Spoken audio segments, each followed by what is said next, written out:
today we're going to be discussing how to move from fear to freedom, from duality to oneness. I want to invite you today in this conversation to open up your mind to perhaps some of the constructs, some of the programming that you've bought into that has created this illusion of an enemy, an adversary, an outside force. And perhaps it keeps you stuck in a place of fear. I started to ask, is there truly any power apart from God? Like, am I giving power to something outside of God? Here I was hanging out in fear, hanging out in victimhood because I was giving so much power to this external force. I really started to dismantle all of this for myself when I began to challenge, how can there be any duality if there is no separation from God? How can there be external forces attacking me if there is only one true power? The root of most suffering on the human journey comes when we feed into duality, when we believe that there is these separate opposing forces. And we see this programmed in our world in so many different ways.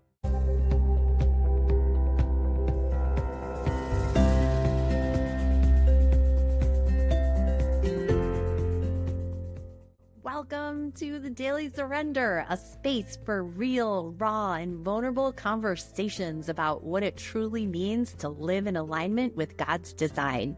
I'm Jennifer Ragazzo, a soul-aligned wellness coach who is far from perfect and still figuring out this whole human experience, just like you. Here we talk about the messy, the beautiful, and everything in between as we learn to let go, trust more, and step into the peace and freedom that's already waiting for us. Let's dive in. Welcome back to the Daily Surrender. I'm your host, Jen Ragazzo, and today we're going to be discussing how to move from fear to freedom, from duality to oneness. I want to invite you today in this episode, in this conversation, to open up your mind to perhaps some of the constructs, some of the programming that you've bought into that has created this illusion of an enemy, an adversary, an outside force that is attacking you. And perhaps it keeps you stuck in a place of fear. I want to really unpack the whole truth that if God is for you, what truly can be against you? So, my idea of having this conversation for this podcast today has come from my own experience of being brought up in the Christian church and really fearing the devil. So the devil, Satan, the adversary, the enemy, there's lots of different names for what we call the devil, right? And in my upbringing in the Christian church, I really perceived, and I saw a lot of people around me do the same, that the devil was this outside entity, this outside being, this force, this fallen angel that was always lurking in the background, was always there waiting to attack. I would hear people say, the enemy's attacking me right now. The devil's coming after me because I'm stepping further out into God's purpose for me. I'm obeying God, and you better watch out because when we're walking in God's ways, that really pisses the devil off. So the devil is going to attack. And I would hear people say these things without understanding whether they bought into that literally or if they were just saying them as expressions and they were really understanding what the enemy is and where the enemy lies. And we're going to get into that today in today's conversation. But what I would interpret when I heard people say things like that was that there was this outside force that was against me that was always working to trip me up, to keep me stuck, to confuse me, to mess with me. And I even heard this term many years ago. I heard it in a sermon, and the sermon was entitled Higher Levels, Higher Devils. And never once did the pastor who was giving the sermon go deeper into what the devil actually is. And that's the conversation that we're going to have here today. That is a much more empowering conversation than I had or received from that sermon years ago. But in the sermon, it was higher levels, higher devils. And the whole premise of the sermon was that as you ascended in life and as you grew, more challenges would come your way, and the devil would be there waiting to attack you. But it was actually a good thing, because if the devil was attacking you, you knew that you were in God's favor. You knew where you were on the right path. So in order to go to these higher elevated states where we're closer to God, we understand God more, we're serving God better, you have to accept that you're going to be attacked. There's going to be more challenges. It kind of made sense to me. And I did walk away from it thinking, okay, I'm a good soldier. I'm a warrior for the Lord here, and I want to please God. And so I guess I just have to embrace that the more that I serve God, the more that I'm walking in God's ways, the more I'm going to be attacked. So the attacks, well, I guess the attacks are going to grow me, right? I didn't understand it in a more experiential, mystical way, the way I do today. And I look back on it and I was embracing that, but I was embracing that with fear. And when we're even entertaining fear and feeding fear, and my goodness, embracing fear like I did, we're creating duality. We're not walking with the Lord and giving him all the power. We're actually giving power away to other things, to other forces, to other entities in this world. So this belief in me created chronic vigilance. It created this underlying simmering fear that I was going to, again, be tripped up, be attacked. And I actually, at different times during my own journey, would contemplate whether I even wanted to grow. Did I actually even want to grow closer to God? Did I want to serve God in bigger ways? Because if I did, that would mean that really bad things would happen to me as well. I can distinctly remember catastrophizing some of the bad things that could possibly happen the more that I followed God. And I would think, well, someone that I love close to me is going to die. I might have to walk through some serious illness, or perhaps I'm going to go through a catastrophic loss in my life to serve the Lord. Because if I'm a soldier of the Lord, then I have to be in battle with this external enemy. So the more that I'm, again, battling for the Lord, then the more the enemy is going to see me, and the more the enemy is going to want to attack me and hold me back. So what I came to realize is that kept me in a perpetual state of victimhood. And my persecutor was the devil, the adversary, the enemy, Satan. So my turning point came when I started to really question this narrative and question whether this narrative was helping me grow closer to God, was helping me evolve and ascend, was helping me live in peace and embody all the things of Christ, or was it keeping me in a lower vibrational state of fear? I started to ask, is there truly any power apart from God? Like, am I giving power to something outside of God? This didn't even make sense to me when I really, really started to again embody the Christ that is within me and follow in Jesus's ways and accept his invitation to do all that he did and greater. And here I was staying small, hanging out in fear, hanging out in victimhood because I was giving so much power to this external force, this external being that I've come to see is not the literal entity that I once thought it was. It's like the cartoon of the devil with the horns on his head and the pitchfork and fire burning behind him.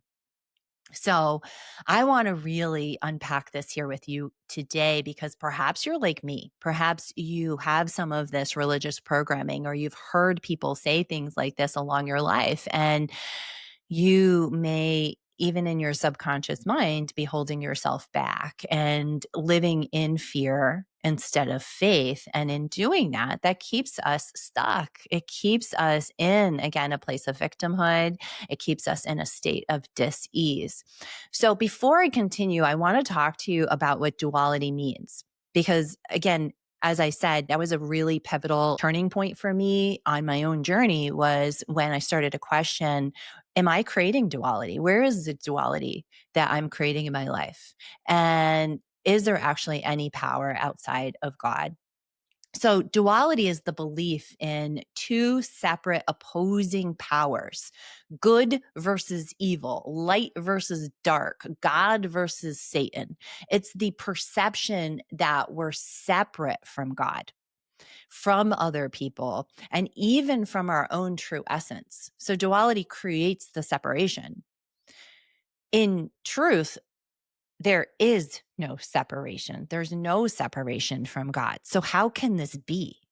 That's where I really, really started to dismantle all of this for myself was when I began to challenge how can there be any duality if there is no separation from God? How can there be external forces attacking me if there is only one true power? The root of most suffering on the human journey comes when we feed into duality, when we believe that there is, again, these separate opposing forces. And we see this programmed in our world in so many different ways. I mean, when you look at Star Wars, and I come from a really big Star Wars family, I'm not the Star Wars fanatic. I'm married to the Star Wars fanatic, and he has passed that on to our children. But when you look at Star Wars, you're seeing that whole theme of good versus evil, light versus dark. And it's essentially a theme of duality. And duality can look like, again, those two opposing forces. So our spirit versus flesh. I heard that a lot. Like our battle is against the flesh. Like we're here battling our flesh. Our spirit is battling the flesh. Well, if we buy into that, then we're believing in duality, right? God versus the devil. It's a battle. God is battling the devil, even though God always wins. I did hear that and embrace that growing up, but we're again creating opposing forces, heaven versus hell, right versus wrong in a very rigid moral sense, saved versus condemned, self versus others, worthy versus unworthy, love versus fear as separate forces. Duality in and of itself creates this fractured reality where we're always measuring or defending or bracing, which is what I did a lot of. I was always bracing for the catastrophic thing to happen. Or it can lead to a lot of striving. Like I'm going to strive to do all the right things, to be really good, to please God, to check off all the religious boxes so I can make sure that I'm not falling prey to the attack of the enemy. It's the consciousness of division. So duality is happening in our conscious state of mind, and it's actually born from our egoic mind. From a metaphysical perspective, duality is I'm going to use air quotes for those of you who cannot see me on YouTube, fall. So duality is the quote unquote fall that is described in Genesis 3. It was never a fall from God's love, but it was a fall in consciousness. It it's when Adam and Eve, whether they were literal beings or not, the story in Genesis 3 was Adam and Eve ate from the tree of knowledge of good and evil. And then in doing that, they entered into the perception of opposites, of judgment, of separation from God, right? They entered into duality. So that was the fall. Genesis 3:11 says, "Who told you that you were naked?" So in other words, who told you that you were separate or incomplete, right? From that moment, mankind began living under the illusion of duality, trying to get back into union with God rather than remembering that we never left. And our journey as human beings in this earthly existence truly is a journey of remembrance. That's what we're doing. We're remembering that we were never separate. We're remembering who and whose we are. And it's a journey of taking a look at all the different ways that we create the duality, that we create the separation. The truth is that there is only one power, just one power. Deuteronomy 6:4. Hear, O Israel, the Lord our God, the Lord is one. 1 John 1:5. God is light, and in him there is no darkness at all. John 10:30. I and the Father are one. So those are scriptures that support the truth that there is only one, just one. And hang with me here if this is something that is blowing your mind. Years ago, this was something that really blew my mind. But the more that I got curious and the more I opened myself up to it, the more freedom I found. And the more I began to experience peace instead of fear, the more I began to really feel this deep connected intimacy with the God that I realized that I'm not separate from, that I can never be separate from. And that was all I ever wanted. So in non-dual awareness, so it's opposite of duality. God is not verse anything, nothing. God is just God. God is omnipresent. God is indwelling. God is eternal. There's absolutely no power outside of God. There is no opposite of love. Fear is not the opposite, it's the absence of the awareness of love. I'm going to say that one more time just in case you're like, whoa, whoa, whoa, what? I always thought that fear was the opposite of love. Mm-mm. Fear is the absence of the awareness of love. That's key here. Awareness of love. Love never ceases. Love doesn't go away. There is no separation from God. We cannot be separate from the unconditional love that is within us and all around us. We can't be separate from it. We can separate ourselves in the sense that we're not aware. That's the only separation. And I hesitate to even use that word because the love itself doesn't leave. Our awareness leaves. So that's happening too in our conscious mind. And that's where, in its place, we feel and experience fear. So, why is duality so damaging spiritually? It, in and of itself, externalizes our responsibility. This is something that I have really humbly come to myself on my own healing journey.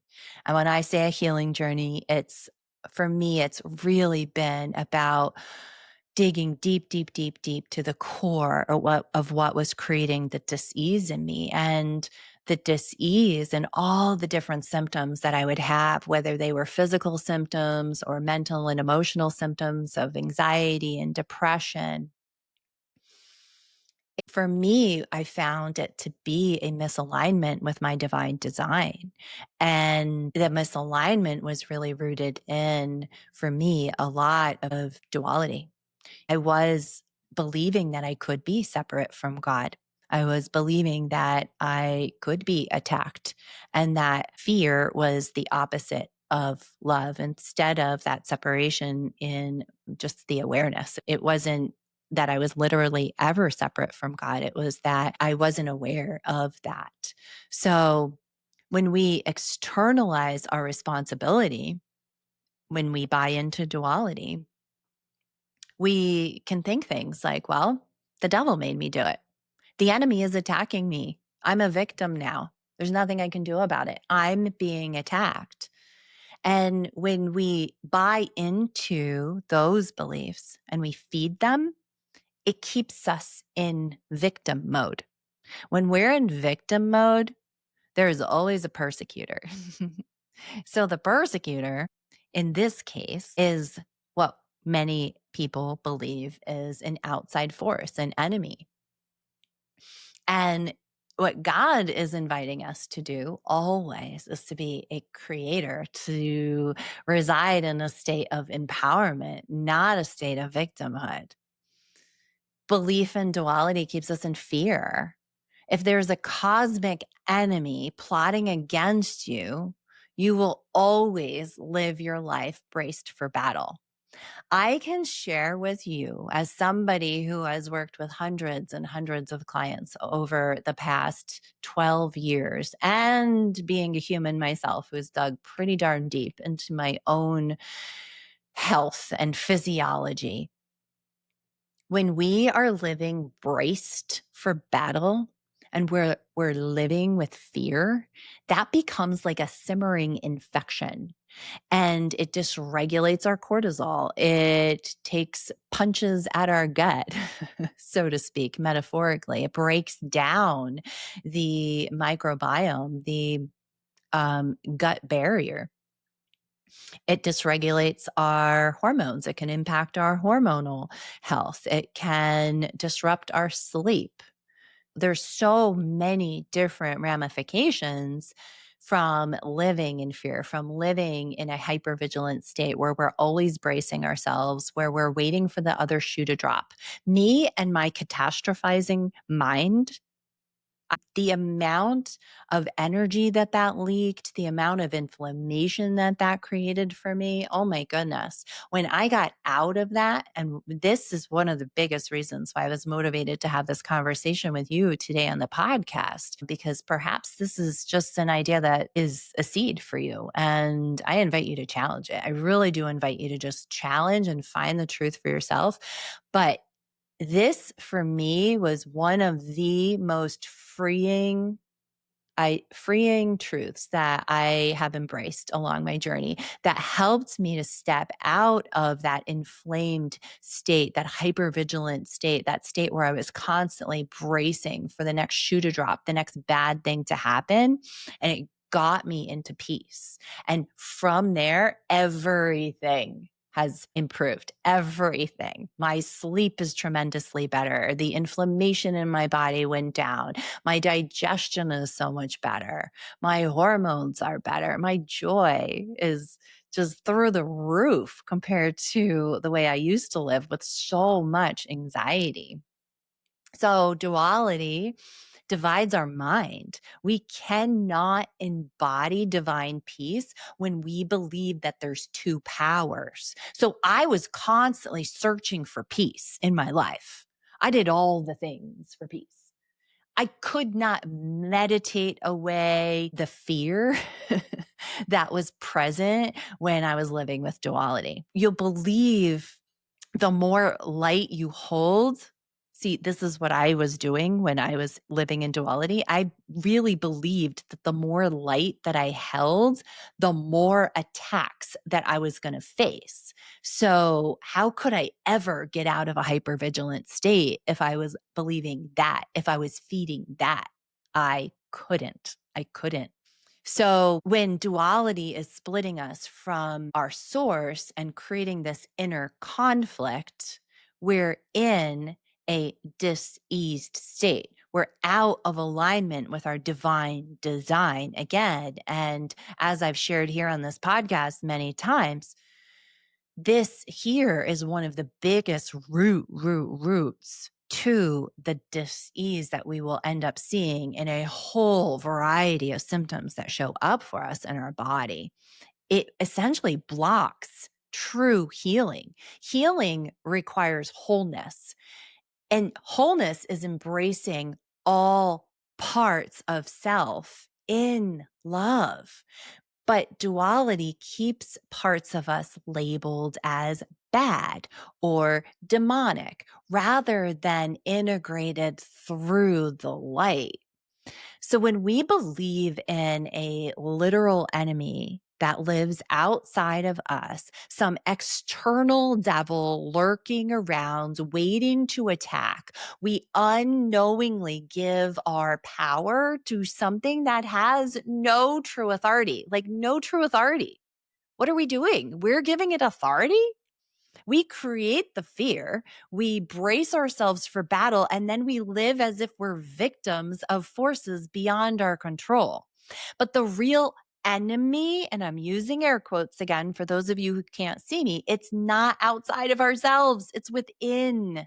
It is within. This is freedom, my friends, right here when you can really, really embrace and embody this.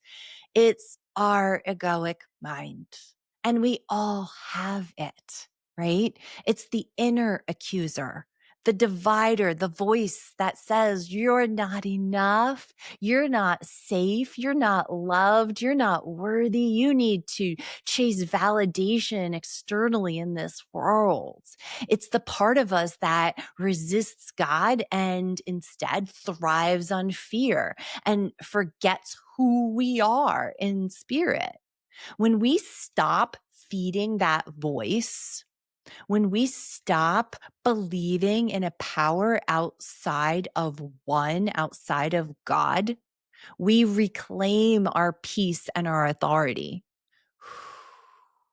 That right there, again, freedom. In doing this, we return to one power, one presence, one truth. And that fear, it dissolves because we're not feeding it. We're literally not feeding it. It's like, I'm just going to go over here. I'm going to accept the divine tap on the shoulder when I feel the fear. I'm experiencing it. I see it. I'm like, Psh, I'm not feeding it. I'm going over here. I'm going to give all power to one, to God, who is love, unconditional love, infinite wisdom, unlimited intelligence, all things, everything, right? I'm just going to cut it off. I'm going to cut off any energy, any life force that I'm giving to anything outside of God. So to leave duality is to reject the illusion of a second power. It's an illusion. It's an illusion. Oh my goodness, when I started to see the illusion of an external enemy that was attacking me, it took me some time. This wasn't something that I started to do one day when I realized it and it completely went away. It has taken me time, and I still have to do it here and there. There's shrapnel from the programming that I had for decades and decades and decades. And when I do it, and you can do this too, we stop feeding the egoic mind that thrives on the fear and conflict. And from there, we remember our union with God, and we stand in the authority of love, knowing that if God is for us, who can be against us? That's Romans 8:31. I actually always embraced that verse out of Romans throughout my life. Anytime I was in fear, when I was younger, and I would get myself in a fear state and I would start to worry that the enemy is attacking, that bad things are going to happen. I would stand in that verse and I would say, oh, if God is for me, then who can be against me? But I didn't fully understand that in the way that I understand it today, but I did declare it. I did used to believe that, well, okay, there might be multiple powers out there, but God is the most powerful. So I had some fuzzy truth there. God is the one power. Romans 8:38-39 says, nothing can separate us from the love of God. Nothing can separate us from the love of God. Nothing, nothing, nothing, nothing, nothing. So when we stand in that authority of love, we can stand rest assured. We can stop bracing. We can relax. We can soften. We can enter into the truth that there is only one power, only one presence, only one life with a capital L, like that eternal life. That power is God. That presence is love. And that life flows through us now and forevermore. God is not the author of confusion, but instead the author of peace. That's 1 Corinthians 14:33. So if we're in confusion, if we're in fear, we can rest assured that that's not God. That in and of itself can be the divine tap on the shoulder that invites us back out of duality and back into truth. One power, one power. So I thought it might be helpful to you if you, like me, were raised in a religious system that taught duality, to understand the whole origin of the enemy narrative. So I dug into this myself because I wanted to understand like why. I had a construct, a limiting belief that came from childhood. I've talked about this before on different podcasts and how I really dug deep into it and I've dismantled it. But I had this belief that I was just inherently wrong, that I wasn't special enough to know what's right. And I was constantly looking outside of myself. I was always looking to people that I would put in positions of power that I thought were smarter than me, that I deemed to be special enough to know what really is truth. So I would buy into this, but when I started to challenge all the narratives that I had held onto, that I'd bought into, I started to investigate. Well, where the heck did this even come from? This whole idea of an external enemy. So the Hebrew word for Satan means the accuser or the opposer. And it's meant as a function, not as a being. So we certainly, all of us, have an opposer. We do have an accuser. It's the egoic mind. And so the original Hebrew word was never implying that it was an external being, but that it was this function. And the early church had a very strong emphasis on a literal devil. And it wasn't really fully rooted in the original Hebrew teachings, which saw Satan more again as this function, as a tester or an accuser. I mean, we do need to mind our mind, not as a cosmic rival to God, but as Christianity began to spread throughout the Greco-Roman world, it absorbed outside influences. So there was this Persian religion that really taught a very strict dualism. So there were two opposing forces. There was good versus evil, light versus dark, and they were forever at war. And this dualistic thinking started to seep into the Christian theology, the early Christian theology. And it made people start to see the devil like an actual entity, almost equal in power to God, like very, very powerful. And then we began to illustrate it. And even early paintings began to illustrate this external devil, and it was painted and people would visualize it. Can you imagine the early programming right there, right? That's terrifying. And in giving this external devil power almost equal to God, we were not actually teaching truth. In reality, again, there's only one power, and anything that seems against us is only a shadow born from fear or illusion or ego. It's not a rival to God. But the early church, again, started to take on some external influences here, started to illustrate a devil. And this is what began to be programmed into people's minds. So, this really started the rise of fear based religion as a control mechanism, too. So, we always have to look at the ulterior motives that may be present in systems. So, in the early church, it would keep people dependent. It would keep people dependent on the system of the church itself. And it would have people fearing, right? Like if we're in fear, then we're dependent on doing the right things. We go, we do the right religious things. We are dependent on church attendance as one of the, quote unquote, right things to do. And this has people avoiding, and this is really, really where I feel very passionate about teaching people, but it has people avoiding the deeper inner work. You hear me talk a lot on this podcast, and if you have ever worked with me or you follow me in any on any of the platforms, you know that I'm here for the deeper work.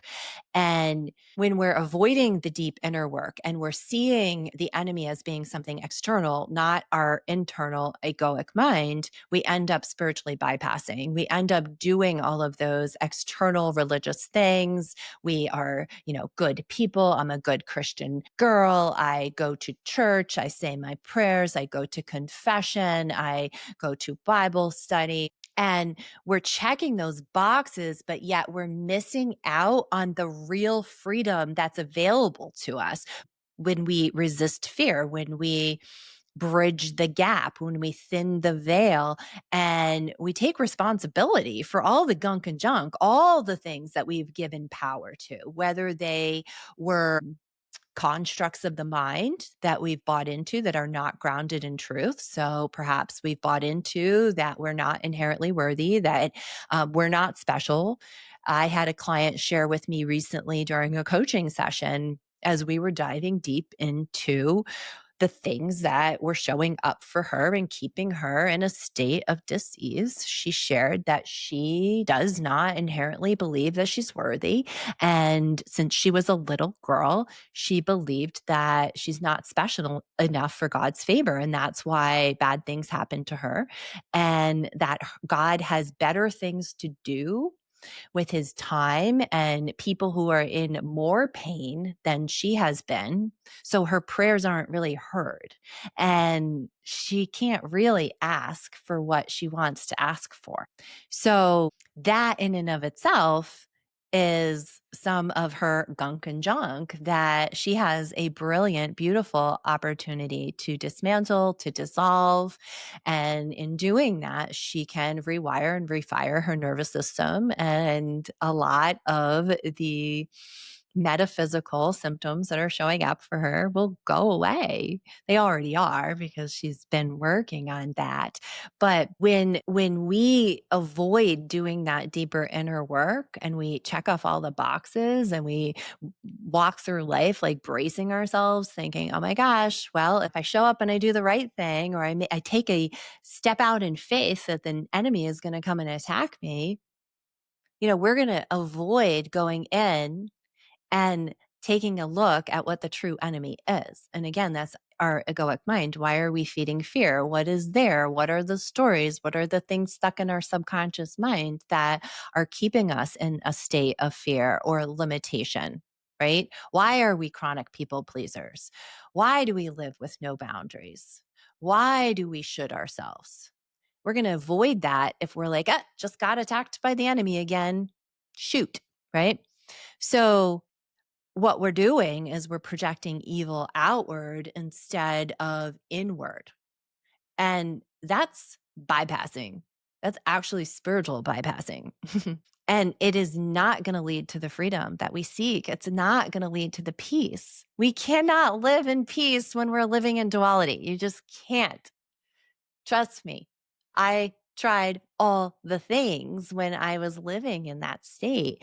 And when I really, really challenged this and I stepped out of it, and I started giving power to God and God only, like anything that popped up for me, I start to feel fear. Like even today, if I start to feel fear over the possibility of something bad happening, whether it's in our world, whether it's I'm going to get sick because somebody just sneezed on me, whatever the heck the thing is, I will say, stop. You're giving power to something outside of one. And they're like, get back into faith, Jen. And I immediately experience peace.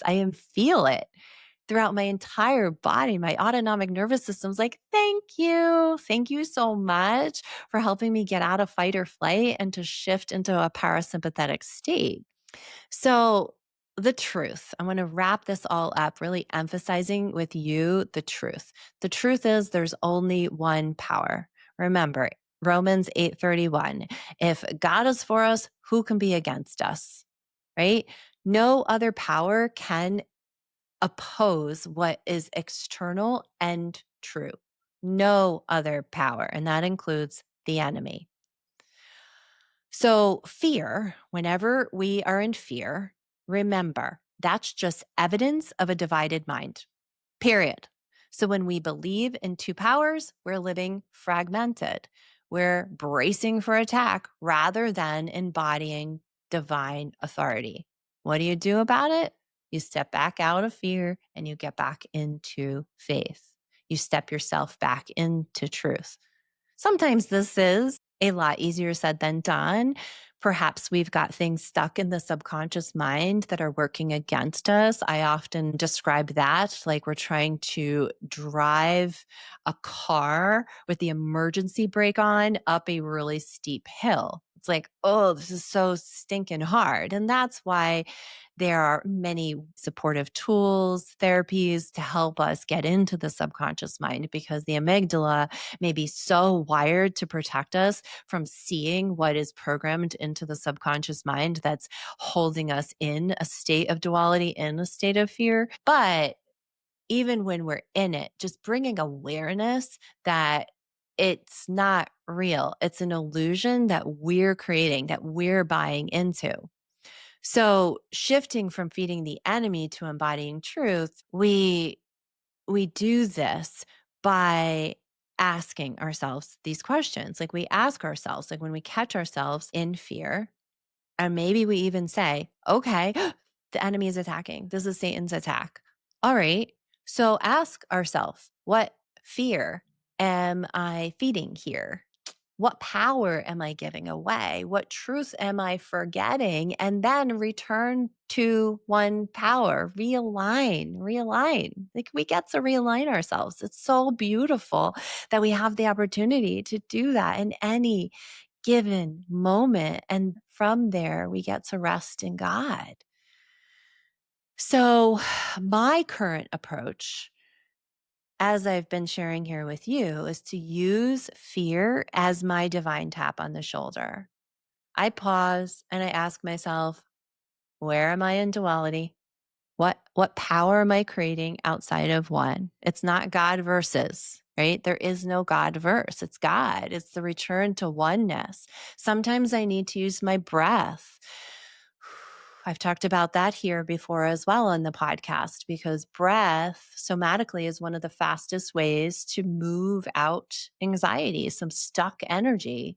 I love doing 4-4-7 breathing, where I breathe in for 4, hold for 4, out for 7. Philippians 4:4-7. You can look that up.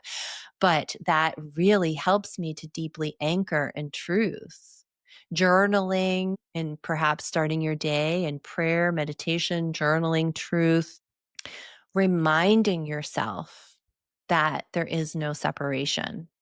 getting yourself back into the state of oneness, affirming for yourself. Perhaps it's something like, there is only one true power. God is for me, in me, as me. There is no fear. No fear, thought, or illusion has any power over me. I return now to the light that dissolves all shadows. Can you feel the peace that comes over you when you state that?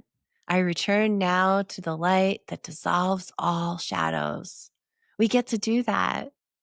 That's grace, my friends. We can come from that. We get to catch ourselves when we're in fear, when we're creating duality, and we get to return over into that light that dissolves all the shadows, all the shadows. There is so much freedom found in no longer fearing an external enemy. Today on this podcast and this conversation, I'm inviting you to really let go, to let go of duality, to stand in the peace of God, and to really reclaim your power. Perhaps you need to unpack this more. That's okay. Perhaps this has stirred up a lot of questions inside of you. That's okay. Ask them, explore them, unpack them. Maybe you need to journal. Perhaps this is something that you bring to God in prayer.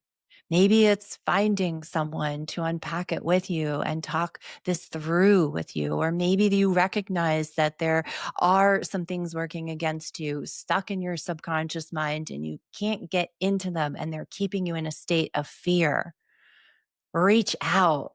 This is what I do in my coaching practice with my clients, whether it's on doing an intensive, like a freedom journey where we use MDMA to go in and quiet the amygdala so we can take a look at all the things that are there, what I call the gunk and junk that's keeping you from really, really being able to live in oneness. Or perhaps it's one-on-one coaching where you and I go in and we start to unpack this stuff together. But don't just sit in the fear, my friends. You deserve to live an abundant life, a full life of freedom knowing that there's only one true power. There's love, and that love is inside of you. If you have enjoyed this podcast and benefited from it in any way, please share it with someone in your life that you feel may be blessed by this message. And if I can ask a favor of you, I would really appreciate if you would rate, review, leave a comment here for me. That helps this message to reach other people. And as always, continue to surrender in, to let go of the struggle, and really embrace the abundant life that God desires for you to live in. Until next time, my friends, take care. Thank you for joining me on the Daily Surrender. If today's episode spoke to you, I'd love to hear your reflections. Send me a message, share this with a friend, or leave a review. Remember, true healing and freedom come when we let go, surrender, and trust that God's way is so much better than our way. Until next time, my friends, keep surrendering, keep rising, and keep walking in peace.